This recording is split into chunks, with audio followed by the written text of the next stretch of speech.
So I'm going to bring you up over here in my browser and then we'll start talking. But I'll know real quick. Yep, we're live. Fantastic. So I'm going to minimize that so I'm not staring at it.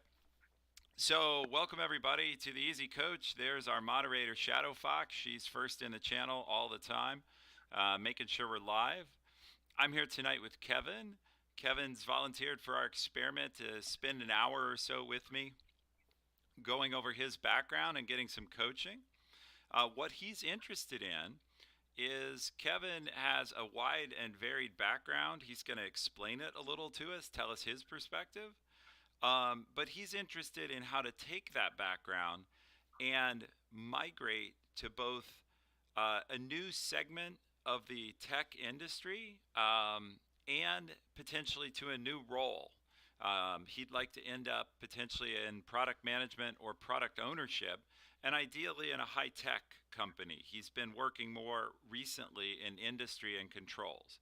So, with that, Kevin, just share a little bit that right what you were telling me before we went live about your background and where you'd like to go, and then we'll jump into how to get you there. Sure. So yeah, hey, Tim. So like, good to be on the show today.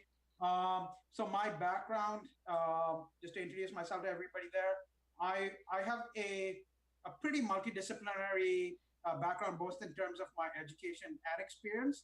I did an undergrad in engineering that covered electronics and instrumentation, and proceeded to then work and then do my master's in applied science, which was research based, so here in Canada, and applied that in a research lab environment, which then funneled into a tech startup.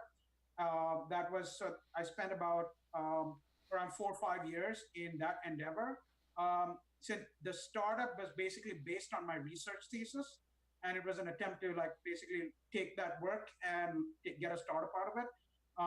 Tried that for about a year, and then migrated around the time that I graduated, which was 2010, which was just the post financial crisis era in Canada. So the job market was tough, and in order to fall back on, I felt in order to land a job, I fell back on my undergrad experience and moved into a more of the typical engineering industrial environment, doing sort of like automation, uh, in the automation world, working with infrastructure like building automation. Spent about 2 years there, and then spent about a year doing project management and again automation in the mining and process industry. And from there, 3 years doing on a sales team as a solutions architect and field applications engineer for a large company doing that did factory and machine automation. So I was part of a 8-person sales team handling about 200 plus customers across Western Canada, and about $9 million worth of business and about 20 product lines, like responsible for all of that. So I got experience in sales and business development and combined all of that, customer facing. And then recently, over the last year, spent about a year in marine and shipbuilding, applying my skill set in large scale systems development for ships. So since then, so that's my background, and that's the compendium of everything I've done.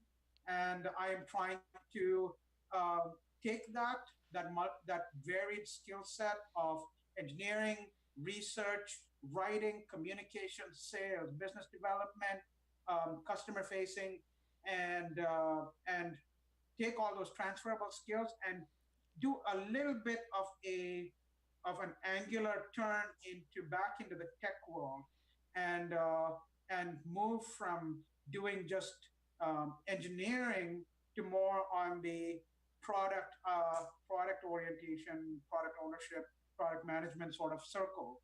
And that would be my long term goal, because I think I have the talents to go there. Got it. Well, thank you so much for sharing that.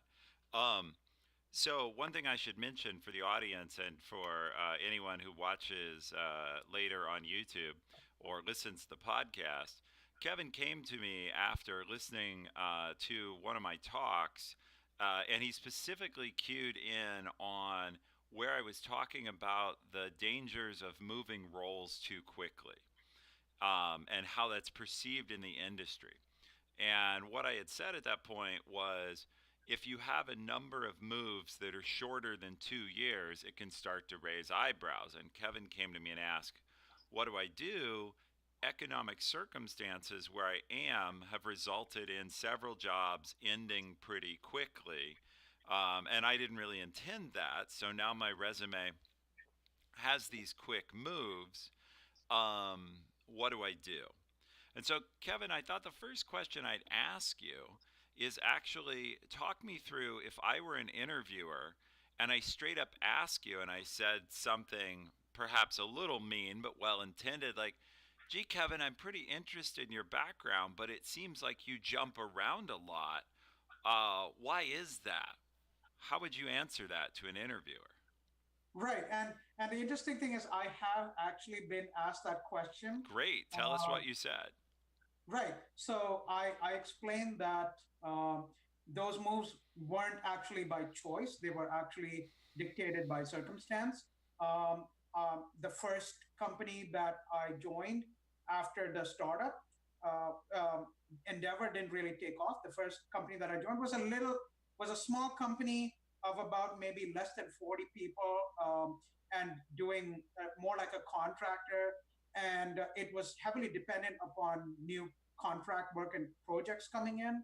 So when times were good, there was work to be had. When times weren't, people had to take leave or just sort of like cycle in and out. So it came to the point where there wasn't enough project work coming in, and they decided to go more in terms of a service, mechanical service industry rather than doing automation systems. So because of that, I spent about 2 years there, but I had to move on, because they were going in a different direction. The second company that I joined, again, a small firm, but that was again due to financial volatility in the firm. Just in terms of, it was really interesting because even though they were an engineering firm, they actually tried to start up a software division within the company, doing a sort of like a specialized product, and they did not understand, So, being. Kevin, would you mind if I gave you some coaching on your answer? Yes. Because one of the things I've thought about, because I've had the advantage for the audience, I've talked to Kevin a couple times getting ready for tonight's broadcast just to get to know him a little. Um, I think, for better or for worse, interviewers are looking for like a focused, authoritative answer. Right. And I know it's tempting to sort of give them all the details that can end up sounding a little excusey. Yep. Uh, Yep. so I'll give you my answer in a second. And we do actually have a few viewers who've shown up. I'll let you know you have a small audience. Um, and that's because we purposely didn't advertise this discussion. But I'll invite them. I can see the chat. If they have suggestions for you, they can put them in the chat and I can read them off, because that way you'll never know who they are and they only know you as Kevin. But if they have ideas I don't, you'll get the benefit of somebody else's opinion, because I don't believe I'm always right. But Right. with that in mind, let me share with you honestly, early in my career, I had a couple moves where startup opportunities I was at came to an abrupt end. And there were layoffs, and I was laid off. And I had to answer this same question you had to answer. Um, and I want to share that I did it poorly. I think first I had never thought about it. Like, I'm like, well, I got laid off. Shit happens. Um, but yeah, so somebody here is saying that a good answer is circumstances required me to be flexible. That's one way to look at it. But I think that's not a bad way. And actually, a bunch of people are jumping in. And that's great. I'll read those in a second. But sharing the honest truth, um, in my case, when the interviewer asked me, he said something pretty harsh. He said, well, you've told me all these things. If you're really as good as you say you are, wouldn't your companies have found a way to keep you? And he basically was drawing the conclusion, hey, some people stayed at the company and you didn't. Kind of doesn't matter what you tell me, it tells me there's something wrong with you. So I share that because that's what's going on in some interviewers' minds. And I think Pad Thai, one of our regulars, has said, "Hey, a succinct and straightforward answer will help the interviewer check the box." For you, I think simply saying something like, "I have had several moves I didn't plan on. It's due to economic circumstances," and then you transition to what you want. You reassure the interviewer by saying, you know, but I really want to find a long term home. Like, I haven't been in the right place. And that's why I'm interested in your company because I see long term potential. And so um, you turn the answer to what the interviewer wants to hear. And I'm not saying Okay. game the interview. I'm just Right. saying the more you talk about this is like a bad topic. And the faster you can get in and out of the bad topic and onto some other topic, the more you're winning. And the longer you're kind of explaining why you've had career inconsistency, the more you're dwelling on something that raises concerns. So I can see the engineer in you where you're ready to explain, which is what I want to do. Like, I'm going to convince you. I don't think Yeah. that's probably right. It's get in, get out, address it, and move on. So I know that isn't the main thing you want to talk about, um, but I wanted to share with you because I do think it comes up with your resume, and that's what brought you to me. And I think practicing your like 3 or 4 sentence answer of, yeah, it's times were tough right after the 2010 financial crisis, and that led to some moves because companies were struggling. But that's not what I want. I'm really interested in your company, Acme Inc., because I know you have long term stability I can be a part of and really build something. And you start talking about what you want to build or what you want to, that, you know. So I thank all the commenters in chat. I got several suggestions that basically said, you know, watch the detail level. So anyway, I took you off your main track where you had told us about your career. Um, so your question was, how do you then take your varied background and parlay it into a new role?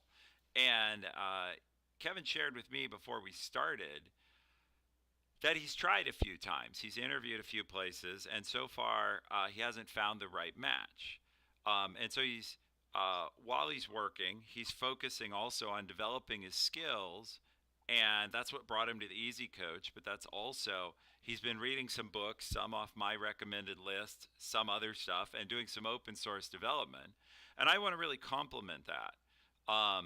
You know, Kevin's in a situation where life hasn't dealt him a perfect hand, but rather than whine about it, he's taking the approach of how do I improve myself. And he also, of course, stepped up and volunteered to be on stream and discuss this in public. And I want to say to any employer who watches the video later, I think that's pretty admirable. Like a guy stepping up and saying, "Hey, it's okay to talk to me with an audience, and I'm only here to get better, and I'm perfectly happy to have that conversation, and realize that some future manager might be watching and say, I want you to know about me. I'm motivated to gain skills." Um, so, with that in mind, you have a broad background. I think our next challenge is how to make that relevant to any given role. Because I think I talked to you a couple times about the feedback you'd gotten from interviews. And one of the challenges is you said you'd been in sales, you've been in um, you've been in sales, you've been in engineering, you've been in controls. I'm missing part of the list. Um, each of those only for a year or two, though. And Well, it would be more like if we wanted to succinctly summarize it, it'd be like maybe 3 years in research and development, 1 year in like startup, and then maybe 3 years in on more on the engineering side of the automation industry, and then about 3 years in sales and as a solutions architect. So on total, maybe spanning about uh, all the way from 2006 to the present year. Yeah. Great. So that's excellent. So with that background, though, the challenge is uh, you've got basically three 3 year stints and then one year stint in different segments.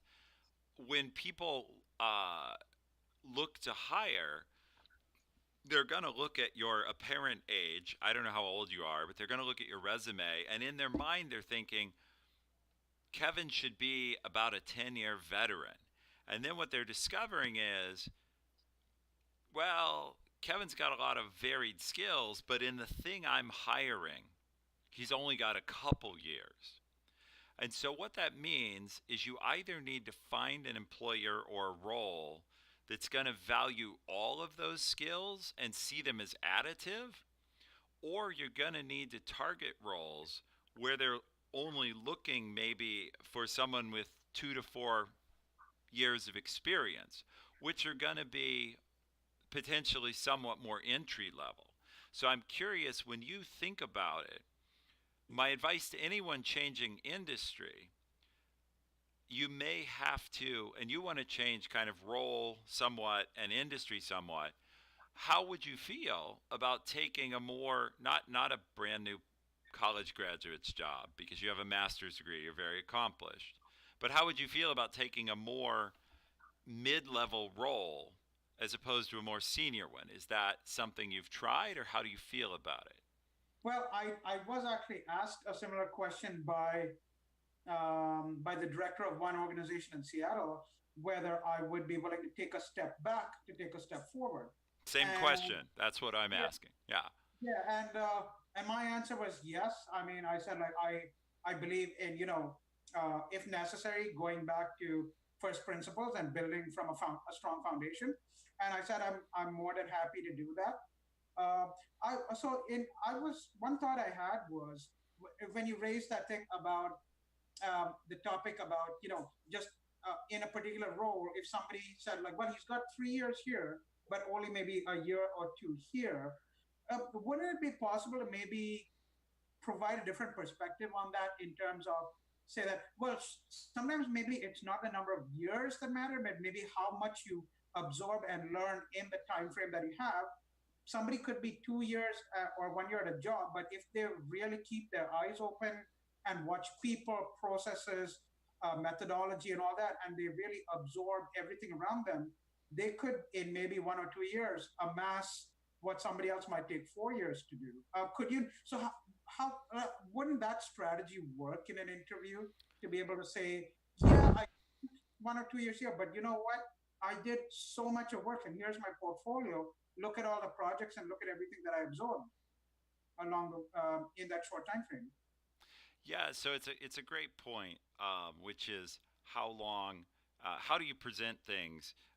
We have a saying I've heard before, which is, does this person have 10 years of experience, or do they have 1 year of experience repeated 10 times? And obviously, you want someone who's gotten 10 years of experience out of their 10 years. So you're asking the opposite, which is, can I show that I valued every moment? Um, it depends on who you're talking to. And what I mean by that is most hiring managers, many hiring managers, are inherently lazy. And I don't mean that badly. I just mean the easiest thing for them to judge is count time. Got it. And, No. and even on your resume, what they do is they scan down it. This is what I do, and I think it's what a lot of managers do. I think there's evidence to suggest, and they're looking for the things that tick the boxes, and Right. and so they're kind of counting. So you have to get to that conversation where you have the chance to sell yourself, and then I think it is a balance of authenticity and whether or not you oversell yourself. Are you selling too hard? Um, and so again, by the way, if the chat folks who have been super helpful, anytime you have more advice for Kevin from your own perspectives, let me know and I'll let him know. But Um, and I love the participation we've gotten. But with that in mind, I think we have to talk a little during the course of our broadcast here. How do you get the interview? And then how do you use it when you're there? And I think interviews have a few stages. My viewpoint is the point of a resume is only to get you on the phone. You're just trying to get the phone call. And so the Right. resume, and I looked at your resume, we won't share it here tonight, um, but your resume looks fine. And you're just trying to get that first call. And then once you're on the call, you're trying to, the point of the call is again not to get the job, it's to get the in person interview. And so each stage you're trying to get one step further. And I'll share with you and the audience. It turns out, by the way, and this is a sad fact, but research shows that the number one and number two factors in an interview are appearance and enthusiasm. People like people that seem likable and seem like they want the job and that they want to work there. They're basically, their hindbrain is, they may be talking to you about your tech skills or your sales skills. Their hindbrain is thinking, do I want to spend 8 hours a day with you? Do I want to spend 8 hours a day with Kevin? So that's just in that process, you're looking for that enthusiasm. And that's why I said earlier the short answer that's powerful and to the point makes people think, like, oh, this guy knows what he's doing. He's authoritative. And that's, for better or for worse, really powerful. Getting all the way back to your question, I think it's important not to oversell your experience. And I've thought about your case a lot. I think at least some of the companies you've told me you've looked at have been bigger companies. Um, Startups tend to be more flexible and more able to value people with multiple disciplines. My guess is you're going to do better making your move to tech and making your move to product management, looking at companies that don't have strictly defined roles. I can't prove that to you, but I'm working with some other folks. There's some regular viewers of the channel that they basically have a background similar to yours. It's got a few different skills in a few different areas. And what one of my good friends has found is it's really hard, even here in the US, in a really strong economy, to get people to look past the diversity and the unusual character. And what I'm telling you, unfortunately, which is what you have to fight, is your resume doesn't fit any one box very cleanly. It doesn't fit the software developer box really cleanly because you've done other stuff, and it doesn't fit the sales box for the same reason, and it doesn't fit, you're like spread across a bunch of boxes. And so I think finding a place that values you being spread across a bunch of boxes is going to be critical. And my advice on how to do that is generally smaller companies. Tell me a little bit. Have you mostly sought, what if you think of small, medium, and large companies, as you've been trying to make this move? What which ones have you mostly talked to? What did I want to most or who? I'm sorry.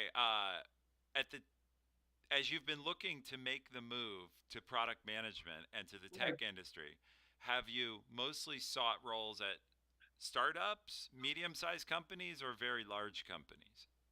Um, I guess I would probably have most of my search was probably concentrated on medium to large, partially because for a number of factors. One, looking at stability. Number two, looking at in terms of the size of their business and the growth opportunity like that they will be hiring for. Number three, also I had tried a few small companies, but since for the first time in 12 years I was looking stateside instead of Canada. I noticed that quite a few of the large companies seem to be able to handle the aspect of the visa issue easier, Yes. particularly because I'm a Canadian citizen. Um, and I seem to be able to work under NAFTA in the US. Yes. So a lot of the larger companies seem to, from what a recruiter told me, was that the larger companies, it's just easier for them to handle the paperwork and the legal stuff. So I concentrated my search in that sort of space for So that I reason. so I think the trade-off you're going to face there is the larger companies have we've talked about this on a previous broadcast, what it's like to work at a startup versus a large company. Large companies are more structured and their roles are more structured, which means they're more going to measure you by the number of years of experience you have in a particular discipline. And that's really where you're getting that question, are you willing to take a step back to take a step forward? And I think if you want to pursue a medium to large company, which for visa issues might be a good thing to do, the trade-off is probably going to be uh, looking at the more mid-level roles, Right, um, and uh, and I think that can work because once you're in the door, if you show value, there's a lot of internal options in those companies. If you think about a large company, they usually have a lot of chance to move internally, particularly after a year or two. And I think that would be once you're in, you can hope it's more of a meritocracy. So if that's your strategy, I would have encourage you get in the door and then demonstrate your abilities.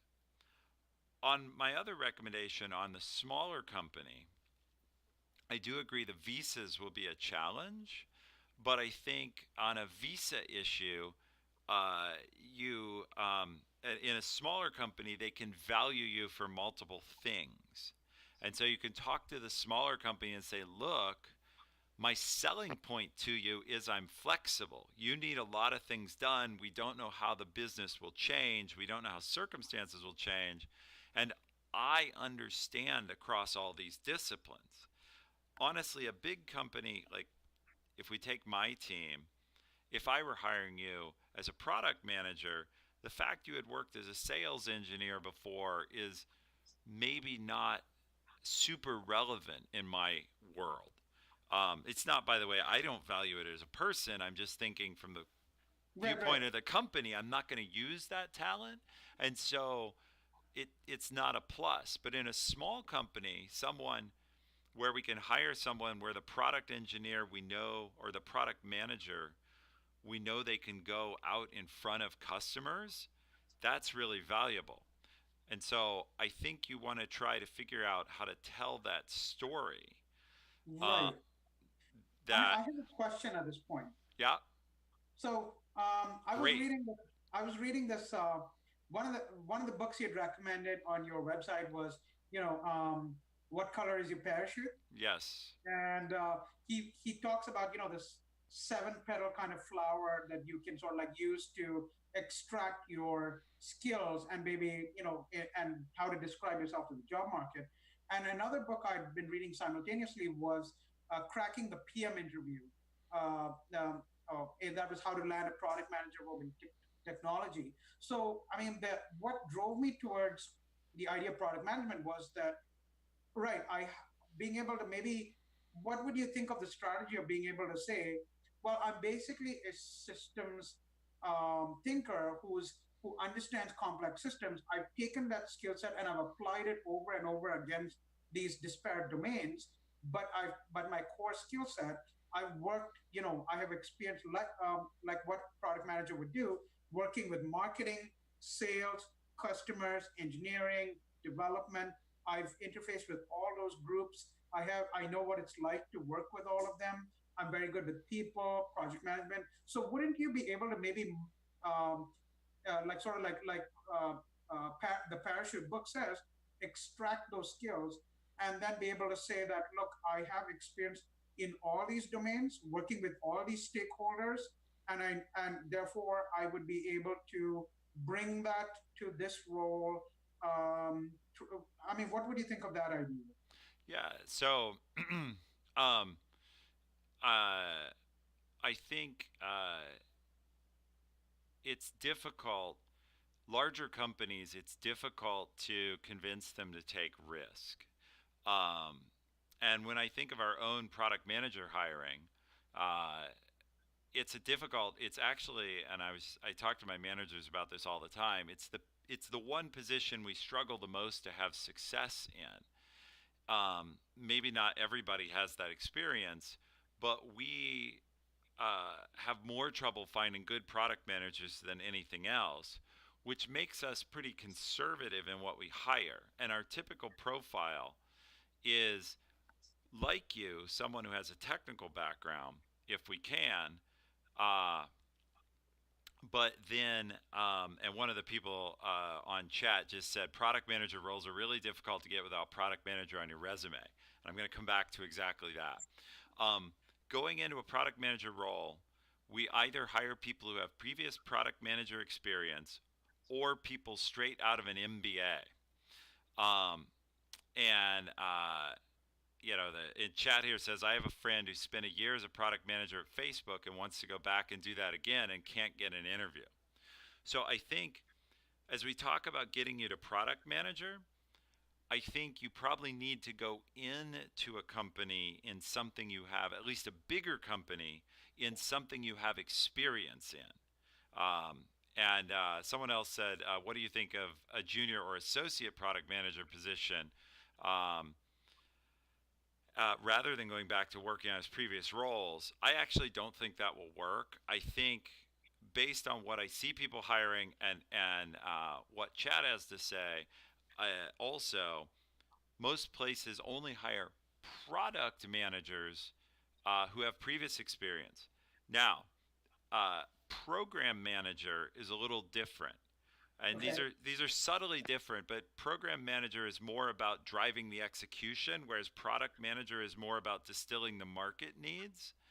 And Yes. I think if you got a program manager role based on your ability to be a systems thinker and your ability to drive execution, um, then you have more ability to educate, show you can do that, and then move to product management internally.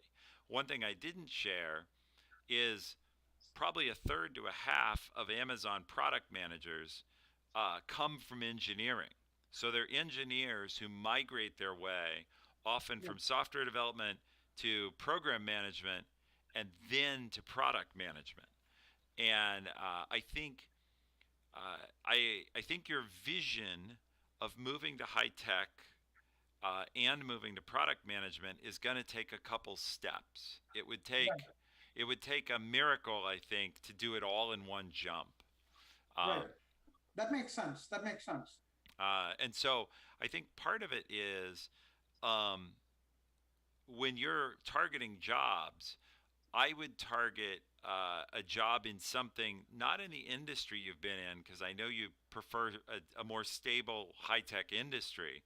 But then I would make that my only move. I'd say I'm going to find jobs that are where I have proven experience. And proven in this case means my resume says I've done it. And my references say I've done it, not I think I've done it. Right. Uh, and get in. And then once you're successful, you ask internally, hey, I'd like to grow towards this other thing. Can I take on projects in that? What are your requirements? How do you think about it? And you earn your way there. That would be my advice. That makes a lot of sense. I had actually been approached by certain recruiters about that, pretty much what you said about technical program management as Good. opposed to product management. Yeah, yeah, So I think maybe they see that as maybe a better fit right now. yep. So um, so like you said, I'm perfectly all right with the idea of taking a step at a time Good. with product management as maybe like the long game Yeah, and making these steps. But as long as like I mentioned in my questions to you, I find myself maybe in a little bit of a slightly of amorphous situation where I am trying to figure out how to apply methodology to it to sort of like just like the parachute book says, or even Seven Habits talks about, like beginning with the end in mind, the blueprint. So if I want to say, all right, I have an X number of year plan to get to product management between now, say like maybe in the next 3 or 4 years. Yeah. Where do I how can I apply a structured methodology to be able to say, all right, by the end of 6 months, I want to be here. By the end of one year, I want to be here. Second year, third year, fourth year, so that maybe by the next 4 years, I'm able to maybe how do I? There's got to be a structured way to do it, to plan that. Well, I'm reading this book right now that was recommended to me called Extreme Ownership. It's a good book, and I'll probably Yeah, do yeah, a show on. excellent friend. Yeah, I So, read that. okay, great. So, one of the things they point out in that it's a book written by Navy SEALs is that the enemy gets a vote.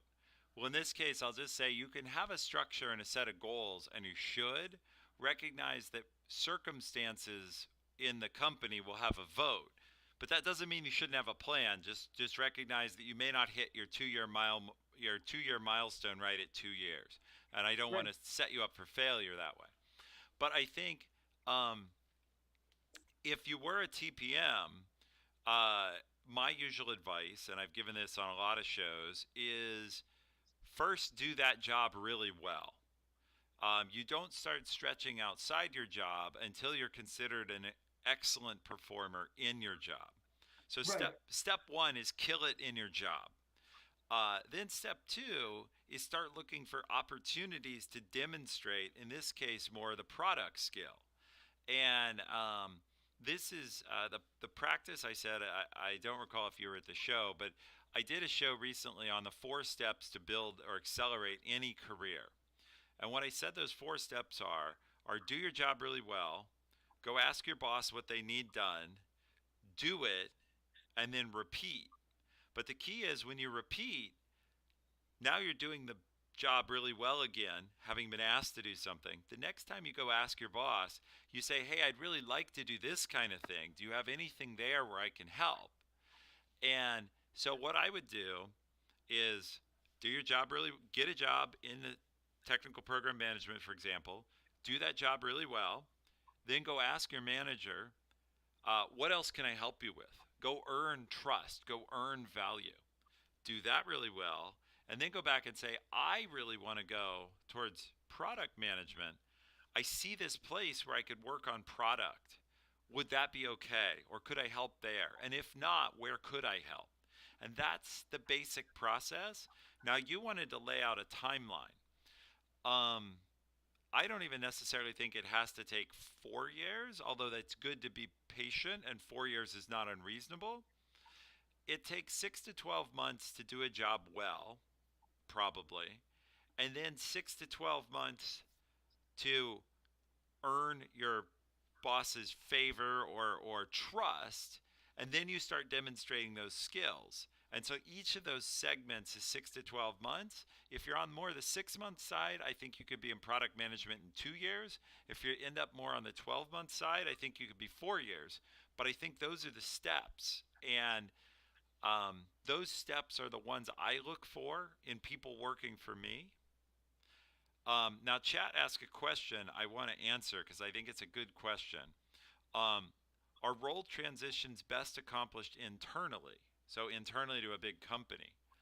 Um, this is only my opinion, but uh, role transitions, yes, unless you have a good circumstance or someone who knows you and trusts you. If you have a reference or you're joining a friend's company or someone who believes in you, if you have a networking situation, then you can make a role transition across companies. Um, but otherwise, basically, companies want to hire safety, and safety means hiring you for what you've already done. There's this saying in the stock market that also gets applied to people, which is past performance is the best predictor of future right, performance. right. And so they're like, well, what has he or she done before? That's all we know he can do. And in Right. fact, um, for everyone on the broadcast and you, are you familiar with behavioral interviewing? Have you heard this term? Yes, I have. Yep.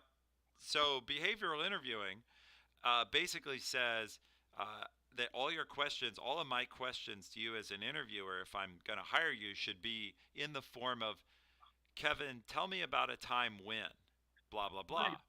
right, A- right. And it's very hard for you to tell me about a time when you did product management because you haven't. And Yeah, so that's where you get, and uh, interviewing styles change over time, but behavioral interviewing is in vogue. And I think it's probably a fine interviewing style. That's not the point. The point is that's what people are looking for. Um, right, Now, to the question about changing roles, again, startups are more flexible. They're going to let you move faster because you can often end up in a situation where you say something to them like, hey, our product manager got fired. Can I fill in? Or he quit. And he or she is the only one on earth. And so they're probably like, well, sure, Kevin, give it a try, at least until we hire. Um, that is, by the way, an opportunity. I often say, and I think you heard me say, a high growth environment provides more opportunity because, like, my team right now is short product managers. Um, and so uh, we would be in a situation where if someone on my team said, hey, can I put part of my time towards one of our product management roles until we hire it? Those are magic words. Because I'm like, sure, that's no risk to me. Like, uh, you're only going to fill in, and if you're no good at it, you're not expecting to stay. And meanwhile, I don't have anybody. That's the right, right. cut. Yeah, sweet. What other questions? I've been doing a lot of the talking. Let's see. Are there any renowned external channels or platforms where people interested in product or program management can work on projects and build and demonstrate their skills? So that's an interesting question. I know you've been working in open source. Um, I'm not sure there's training on it, right? So there's the PMP certification, which is for program management. And so for program managers, there's a certification you can take that some people um, get that basically says you understand the basic mechanics, tools, and considerations of program management. I'm not really aware of the same level of certification in product management that I've ever heard of. Right, right. So, I, Kevin, what other I want questions to, you have for me? Yeah, go ahead. I want to chime in on something exactly related to that Please. topic. So, um, that book, Extreme Ownership, like it talks about how you have to take basically everything basically comes down to you, Yes. right? And that you take full responsibility of the choices, the strategy, and all that stuff. So, as um, as somebody like let's abstract a situation, and let's say like in my person, there's this person X, right? And they're in my similar situation. They've got all this background that we discussed, and let's say, all right, if let's try and apply some strategic thinking here, right? And try to look at the situation. We'd say like, all right, I haven't done product management. I know I've done this much, and say like this book, like Cracking the PM Interview, which is written by an ex Google engineer, by the way. She talks about how she interviews executives from different companies who are in PM and how they got there.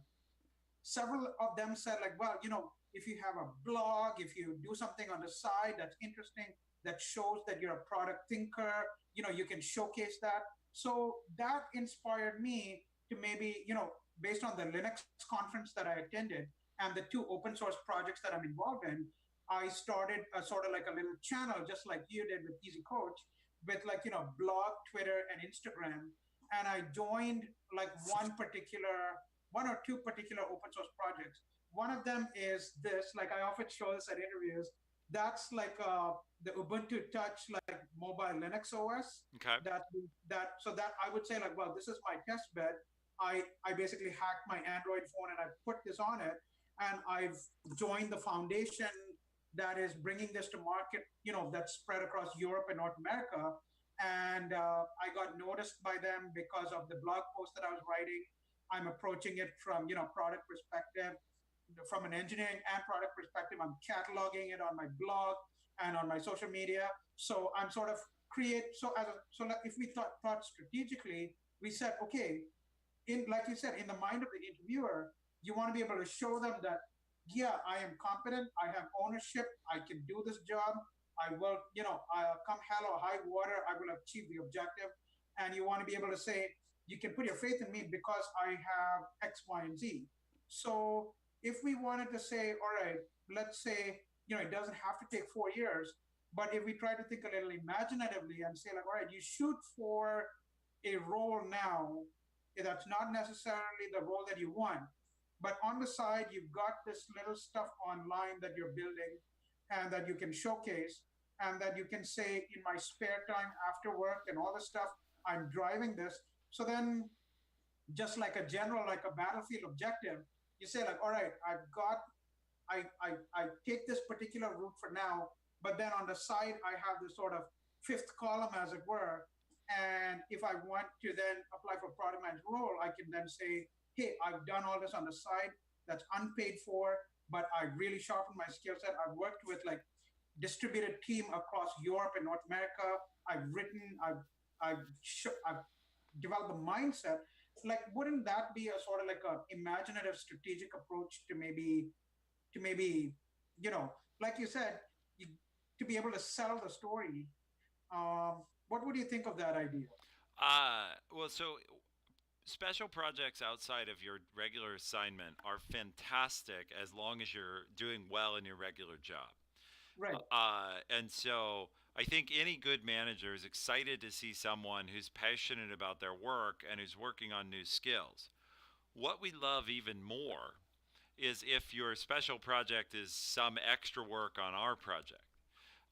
And it doesn't have to be like the thing we most want, but the most convincing demo you can think of is like lots of companies throw hackathons on their own products. right, And if you bring in a hack and say, look, I was working on our product and I know this isn't finished, or I know it's not at the top of our priority list, but I built this tool, or I built this demo, or I built this sales automation, or that kind of thing catches attention right away because it's like, wow, Kevin's going above and beyond the call of duty for us, for me. And that kind of thing, I think, almost always pays off. Now, I can't prove that in all circumstances. And I say oftentimes, unfortunately, if you're at a bad company or have a bad boss, it's going to be tougher. yeah, Um, right? But assuming you have a rational manager at a good company, they will reward, they'll look favorably on extra effort. And so I encourage people all the time to have some way that they're adding unexpected value. And I emphasize again, but only once your day job is done well. right, Uh, Extra credit is called extra credit because it's what you get after the regular credit, and so like failing your assignment but doing all the bonus questions doesn't count. But I think the work you're doing is good. I would say, since you're reading What Color's Your Parachute, which is a book I really recommend, it points out focus on finding the job you want. I wouldn't trade off time working on open source or other things as compared to trying to find the job you want. right, Um, right, you put all the time that you can productively make use of into finding the role, and then you do the open source. Now, I understand if you're completely out of ways to work on any given day, if you've exhausted every job lead you can find and every networking lead you can find, and you can't read any more books, then absolutely do something else. But when you're looking for a role, the point that What Colors Your Parachute makes is like, say, finding a role is going to take 500 hours. If you work at that 5 hours a week, it will take 100 weeks. And if you work at it 50 hours a week, it will take 10 weeks. And I think to some degree, finding a job is somewhat effort. It's somewhat opportunity, but a lot it's how much uh, you put in effort. And I'll just share real quick. I've got a couple friends I've been helping find jobs, and one of them is putting in a lot more effort than the other, and the one has a bunch of job offers in hand, and the other one, is still like waiting for interviews, and he's waiting. So, hey, meme dude, thanks for the sub. Appreciate it. Welcome in. Uh, Really appreciate somebody subscribe to the stream, and that's fantastic. I share with everyone. I welcome subs and bits. They all go to pay for the fancy equipment and then to the Washington Trails Association as a charity. I really appreciate the support. It helps me keep the broadcast live to help people like Kevin. So, what else, Kevin? We've been on a while. Do you have any last questions or ways I can help you? Do you feel that you've gotten what you were looking for? Yeah. Well, just something that came to mind. Let's say you and I were in an interview, and let's say like we were interviewing for say like a product manager position or something similar, and you'd say like, well, what have you done, with your spare time in order to sharpen yourself? What what would you think if of the strategy of saying, well, I've I've I've watched two online courses on product management. I have read a book. I have applied it to a test case of my own idea. I've tried to write out a product strategy or product roadmap. Here's the showcase. Here's the work I've done. Here's my write up. Here's the like a sort of like a how do you say, like a test case or something that I've looked at, maybe my own product or something that a design that I've done that I'm maybe trying to patent and take to market. Here's my strategy. So here's how I think. Because we were talking about the behavioral interview, right?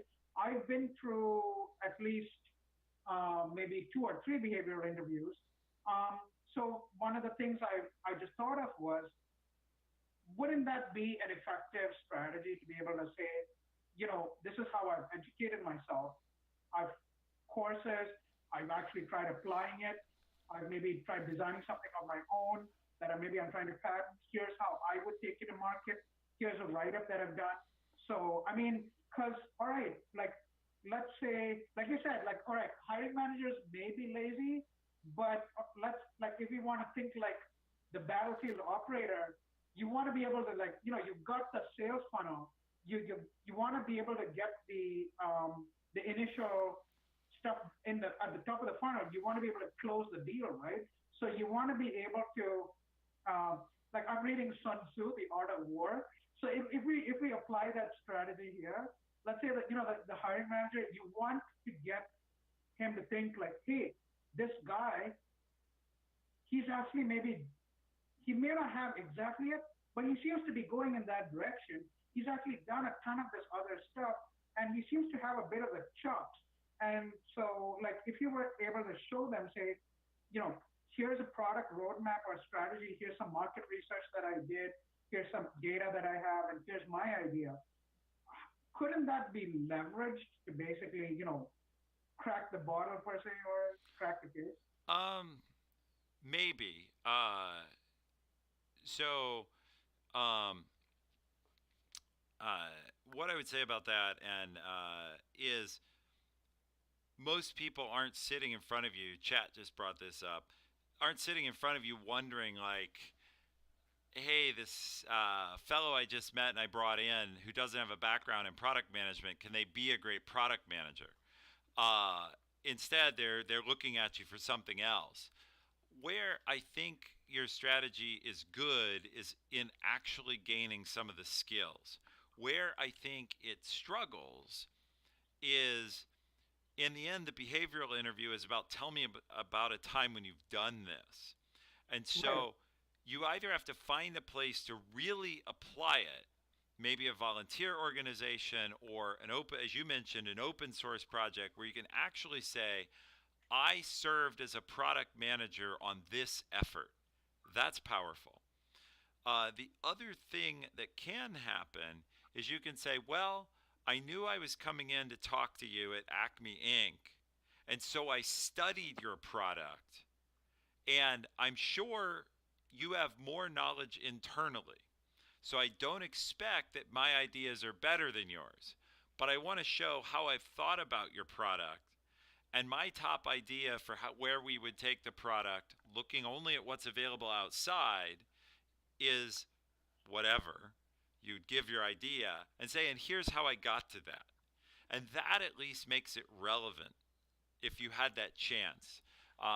We often ask product managers a question about a product, since I work at Amazon, about an Amazon product. Like, what would you add to a Kindle tablet or something Right, like right, that? right, right. So it's that use case or case study. So I want to proactively offer you um, uh, I want to proactively offer you one other piece of advice that ties all the way back to the first piece. Right, Uh, right. and that advice is work on being concise. I think you have so much, I said enthusiasm counts. When you're answering, you tend to bounce from place to place. And definitely when you're trying to get a job, it's that relatively focused, factual answer. And then my favorite way when I'm interviewing to end any question is, did that answer your question? Or did I answer your question? Because Okay. Yeah, you're confirming back. It's like a trick from what's called active listening, which you're very yeah. well read, and I'm sure you know about active listening. It's a way of confirming back that I heard your question right. And I think um, you'll probably kill it with your skills and enthusiasm if you listen carefully to the question, answer the question, and then say, did that answer your question? And then if you have stuff to add, if they say yes, you can say, would you mind if I added something related? Because they may say, oh no, I got to move on. But if they say yes, that gives you a window to volunteer some of your extra skills. And again, if you keep it pretty short, you've gotten that social permission. Unfortunately, so much of interviewing is social interaction um, and having the people feel comfortable than it really is about everything in your background. And what I mean by that is, uh, if you could find a hiring manager who is motivated to explore everything you'd ever done or that you've achieved in your career, I'm sure you'd have hiring managers very excited about all your different skills. But that's, I'll put it from my side. Uh, I've done something over 2,500 interviews in my career. I've done over 1,000 at Amazon. I've done a couple hundred for the Twitch subsidiary, and over 1,000 before I came to Amazon. And like I have to interview somebody tomorrow morning, and hopefully he's not on the broadcast. I very much doubt it. But part of what's going on in my mind is I have to interview him at 9 a.m. tomorrow, and I'm thinking, oh my God, when between 9 o'clock tonight and 9 o'clock tomorrow morning am I going to get ready for this interview? And then I have 45 minutes. I'm, for better for worse, viewing this very real human who has goals and aspirations to join our company as a task. How do I get through this task with a right answer or a wrong answer in 45 minutes? And so just when you answer concisely and ask, did I answer your question? You're helping me with my task. And nothing will make a manager happier than like this guy helps me with my tasks. And that's kind of the game. So, That's pretty interesting.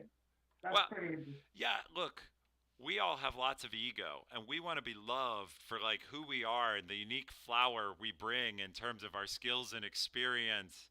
And I'm this great person, I have all this experience I want to share with you and all these ambitions I want to tell you about.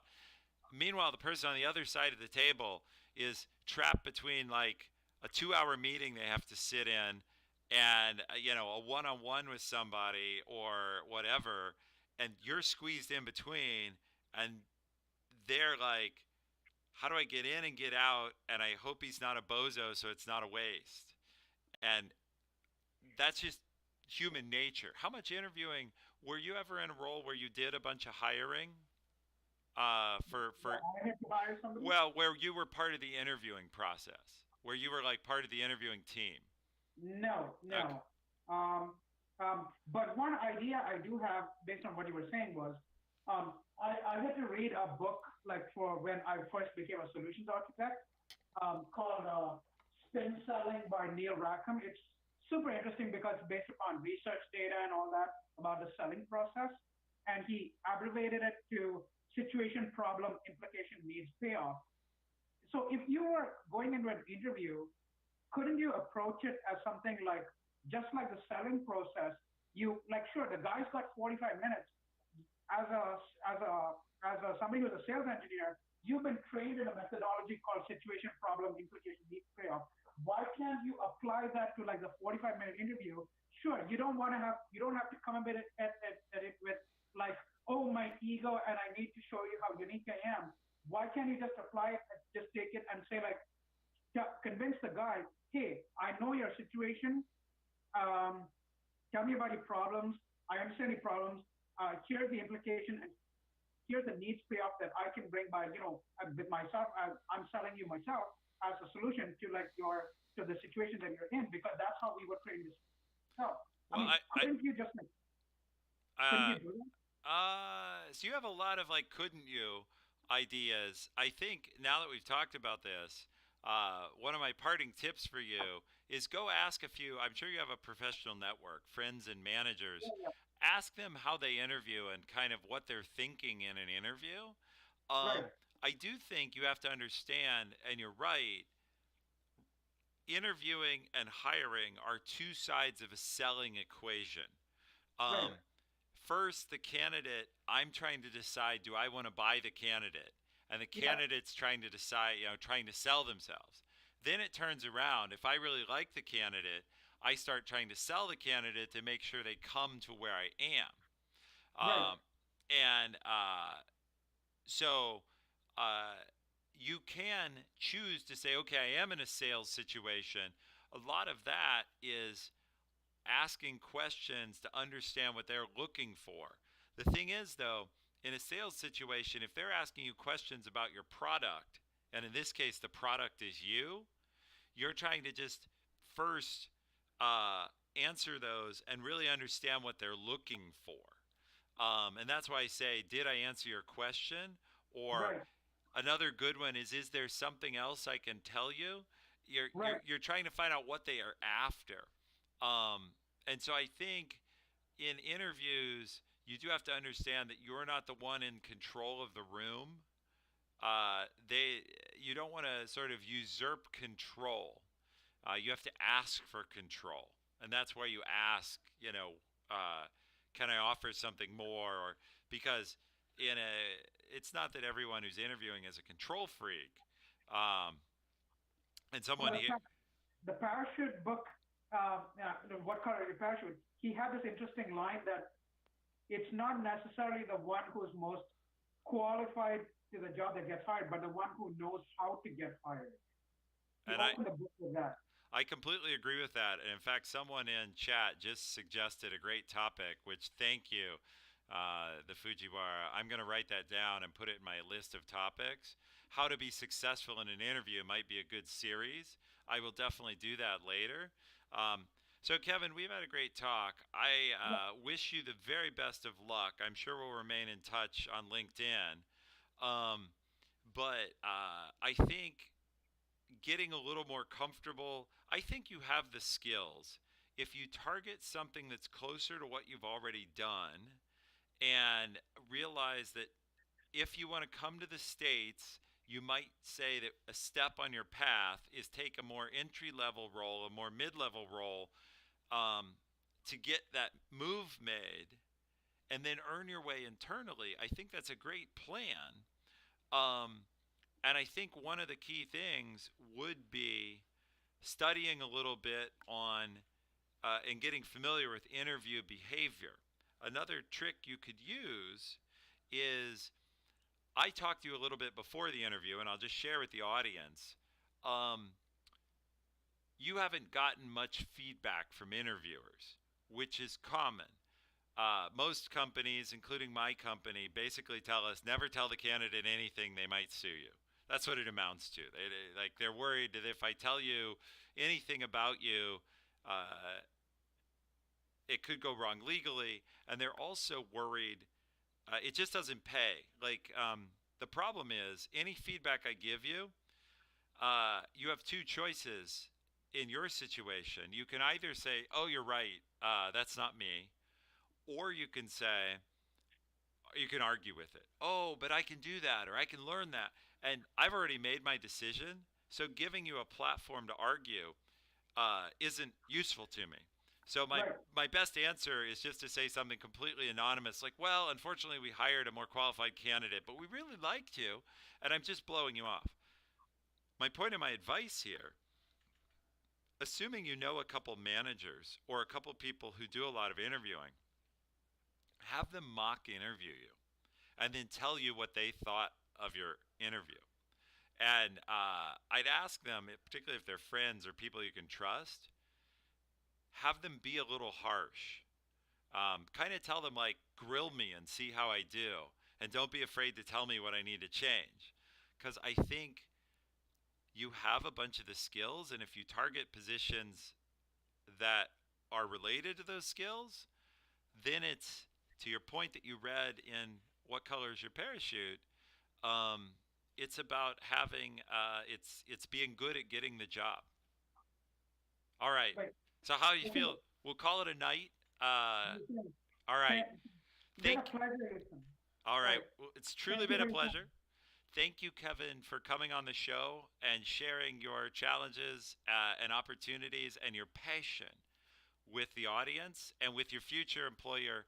I bet if we check back in a few years, you're going to be killing it somewhere. And I hope to see you still on future broadcasts, okay? Oh, I will be there. I'll be looking forward to tomorrow's show if you're doing one. All right, not tomorrow, but there'll be one next week. Right. Hopefully, it'll be relevant to you soon. The broadcast I'm going to do next week is on how to negotiate comp. So once you Right. get that offer you want, we'll talk about how do you negotiate the best outcome for what you get paid and your total compensation package. Okay. All right. Right. Have a good night. Good night, Kevin.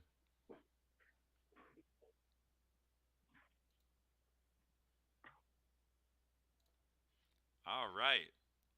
So, for everybody else, thank you for hanging out. I'm going to go ahead and kill the broadcast. It's been a great, fun show. Like I said, next week we're going to talk about comp. And yeah, I've planned that show for a while. I think it's going to be really popular. And so we'll see how it goes. But I'll see you there all next Tuesday. Good night.